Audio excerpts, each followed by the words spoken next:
Our coverage of CES 2026 from Las Vegas, Nevada is brought to you by MSI, Thermaltake, Gigabyte, and Asus.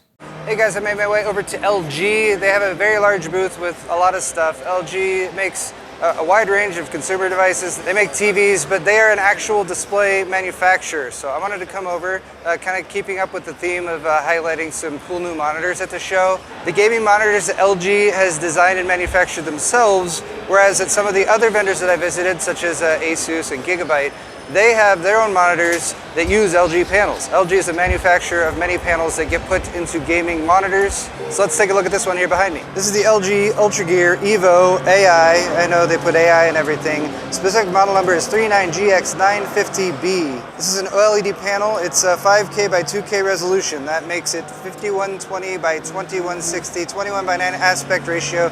So it is an ultra wide panel. This is also a 4th gen OLED panel, which means it contains a different sub-pixel layout, the side-by-side sub-pixel layout instead of the triangular one, which is intended to help with text reproduction and prevent fringing around the edges. If you watched my coverage last year, you probably saw some 45-inch OLED panels that LG has come out with. They decided to make a slightly smaller one for this because 39-inch, they said, was a little bit better for gaming. If you're sitting directly in front of a gaming monitor, 45 inches can be almost too big sometimes. But it also is a dual mode monitor, so it will run at that full resolution of 5120 by 2160 at up to 165 Hertz. And it can also do standard 3440 by 1440 at 330 Hertz. But why is it called AI? Well, not just because they have to put AI into everything. This actually has AI integrated upscaling. So they said there's actually AI running within the monitor itself. And they have a side-by-side off and on display right here, which may or may not be picking up well on my camera. Perhaps we can see a little bit more with the card detail over here. There we got some motion going now. So the text you can probably see here, a bit sharper on the right side, and that is with the AI mode on. So given the scenario with PC hardware and PC gaming and everything becoming more expensive, upscaling is something that a lot of manufacturers are leaning on to enable higher resolutions and a little bit better experience, even if you have lower end hardware. So if your monitor can do that too, you get even more upscaling beyond if you're using like DLSS or FSR. Rounding out the specs, this has a DCI-P3 99.5% color gamut, so it's also going to be a suitable crossover panel for getting some work done as well with the color depth. And just like many other LG Ultragear gaming monitors recently, it's got some RGB lighting across the back, as well as a stand that can do height, tilt, and pivot action for your ergonomic needs. They have a 3-panel display set up with a racing sim behind me, which is why it's a little bit noisy right now. But I just wanted to cover the other monitors that LG is announcing here at CES. They have a 27-inch mini LED. That is the 27GM950B. That one they're calling a retina display because of the pixel density. It's 27 inches and 5K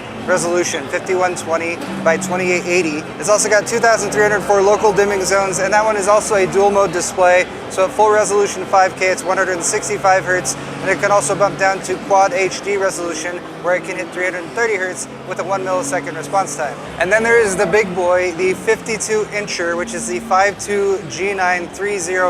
This one is an OLED panel as well, 52-inch, 5K by 2K resolution, 5120 by 2160 with a 21 by 9 aspect ratio. So yes, that does make it an ultra wide with a 240 Hertz refresh rate, 1 millisecond response time, and 1000R curvature. Just like the 39-inch model that I started out with, some of their curved panels in the past year or two, gamers said that maybe a little too curvy, so they dialed it back to 1000R for both the 52-inch and the 39-inch. So again, just following up on my promise to you guys to highlight some of the things to actually maybe get a little bit more excited about if we're leaving the PC hardware memory situation out of it. LG coming out with new panels that they are creating monitors with themselves, but also providing to manufacturers like Asus, MSI, and Gigabyte to create their own gaming monitors is pretty cool. I think overall one of the nicest things is the change to the sub-pixel layout, going with the 3 side-by-side pixels, especially to help with text clarity, because for anything that you're spending a little bit more money on, you might want to get a bit more use out of versus just gaming. So having a crossover panel that you can use more reliably to get work done,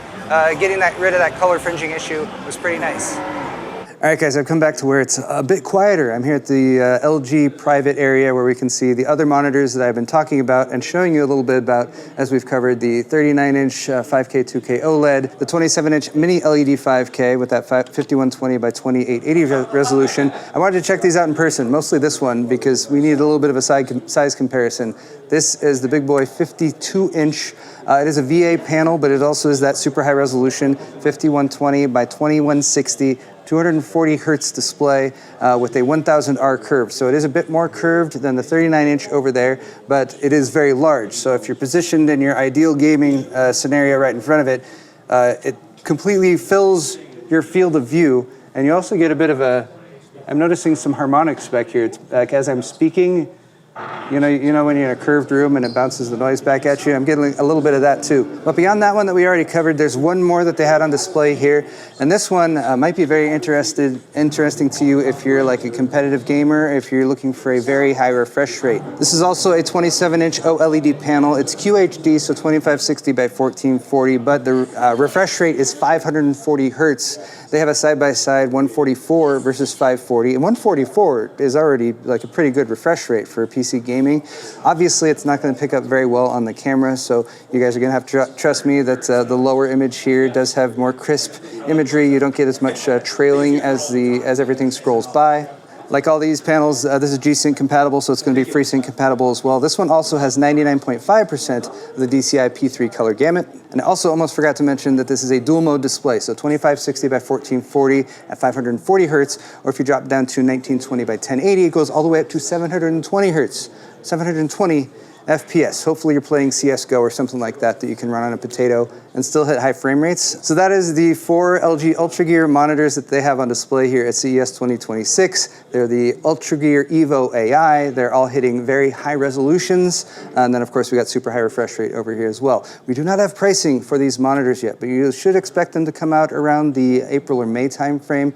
So look for them to be announced by LG and then available shortly thereafter at retailers. But thank you guys so much for watching this video, and a big thank you to my sponsors for CES 2026, Asus, Gigabyte, MSI, and Thermaltake. If you guys enjoyed the video, hit the thumbs up button and check the video description down below for a playlist of all of my coverage.